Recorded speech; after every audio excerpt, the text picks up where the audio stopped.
Hi, loves. Today we're reading This Moose Belongs to Me by Oliver Jeffers. Guess what? Today I gotta have a meeting, and I saw Miss Wendy, and I saw Miss Danielle, and I saw Miss Crystal, and I saw Miss Chelsea, and I saw Miss Megan, and I saw Miss Rachel, all over video chat. It was so exciting, and I got to see some of their pets. It was really cool. I wish you guys could all participate too. All right. Wilfred owned a moose. He hadn't always owned a moose. The moose came to him a while ago, and he just knew, that it was meant to be his. He thought he would call him Marcel. Marcel the moose. Marcel. Moose. They all start with the letter M. He began following Marcel, explaining the rules of how to be a good pet. Much of the time, it seemed as though the moose wasn't listening, but Wilfred knew he was, mostly because he followed Rule 4 very well, not making too much noise while Wilfred plays his record collection. We've been listening to records at my house. Right there's a record player, and you put a vinyl record on it, and it plays. If you guys have a record player, let me know. Sometimes the moose wasn't a very good pet. He generally ignored rule number 7, going whichever way Wilfred wants to go. The moose had a very good sense of direction, and Wilfred did not. And because the moose was particularly poor at rule 7, subsection B, maintaining a certain proximity to home, Wilfred quickly learned to bring some string along on their outings so that he could find his way back again. So if you see, it looks like they're going for too long of walks and getting lost.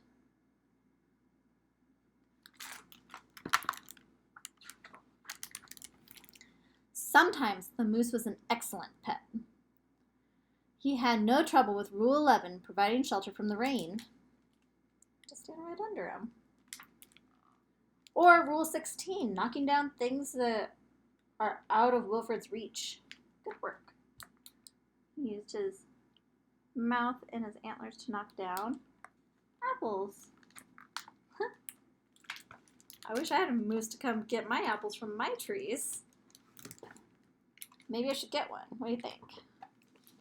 One day, as Wilfred discussed their plans for the coming year on a particularly long walk, he made a terrible discovery. What do you think he discovered? What do you think he discovered? Someone else thought she owned the moose. Rodrigo, you're back! Wilfred was dumbstruck. That means he was surprised. He had no idea. This moose was Marcel, not Rodrigo. The old lady was mistaken, and Wilfred thought it only proper to correct her. This moose belongs to me, he explained. Ooh, what? This makes me think of a different book that we read earlier in the year with a cat.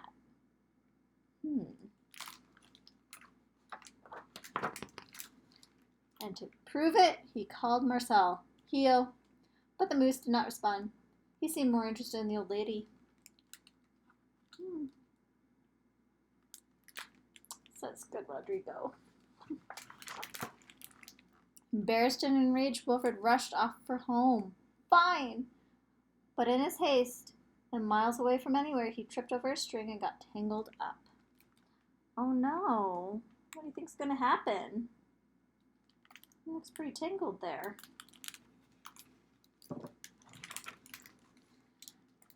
And he lay.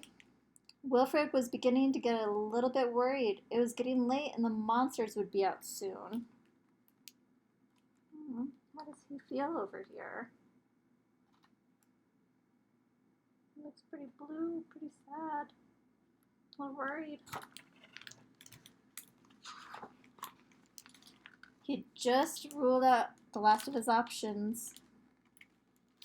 Can't count on a bear, or a hammer, or lightning, or a penguin, or a saw.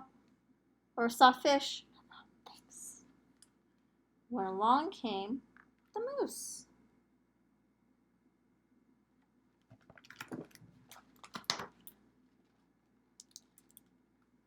And perform Rule 73 brilliantly, rescuing your owner from perilous situations. Perilous means something that is great danger.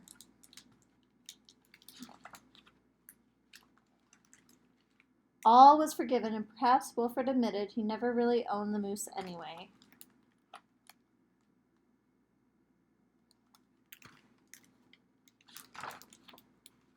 With that in mind, he and the moose reached a compromise. The moose would agree to all of Wilfred's rules.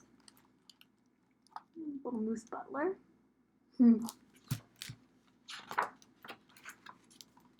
Whenever it suited him. He's saying, come here. And the moose is like, no.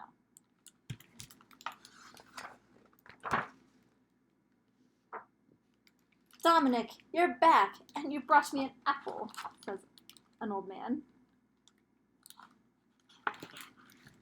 So this book reminded me of the book Charlie Anderson, where they thought they had a cat named Charlie, but he already had been named Anderson by a different family and was going back and forth.